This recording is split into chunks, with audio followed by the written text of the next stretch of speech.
मारून टाकलेल्या रोडवर 4 गाड्या पंक्चर झालेल्या आहेत इथं. आणि MSRDCला हे अधिकाऱ्याला कळायला पाहिजे की मग किती गाड्या फास्ट येतात 120 या स्पीडने आणि किती गाड्या पुढे येतं जे पंक्चर झालेले आहे.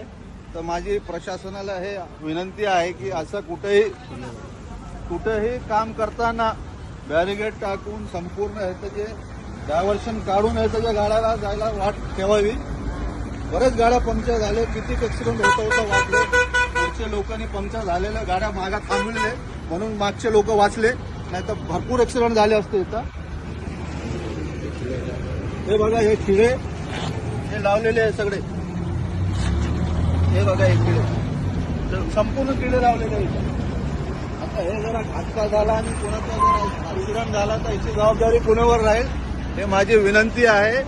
माननीय एकनाथ शिंदे साहेब, उपमुख्यमंत्री देवाभाऊ आणि अजितदादा पवार यांना की हे असं काम करताना डायव्हर्शन काढून बॅरिगेड लावूनच पुढचं काम करावं, अन्यथा मोठा अनर्थ इथं झाला असता.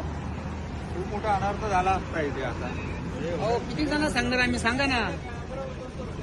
म्हणजे आता त्या गाड्या पंक्चर असता याला ते बिचारे अगर थांबले नसते तिथे तर किती गाड्या आमच्याच गाड्या पंक्चर झाल्या, आम्ही थांबलेले. हो बरं झालं तुमच्या गाड्या पंक्चर, तुम्ही मागच्या लोकांना थांबविला.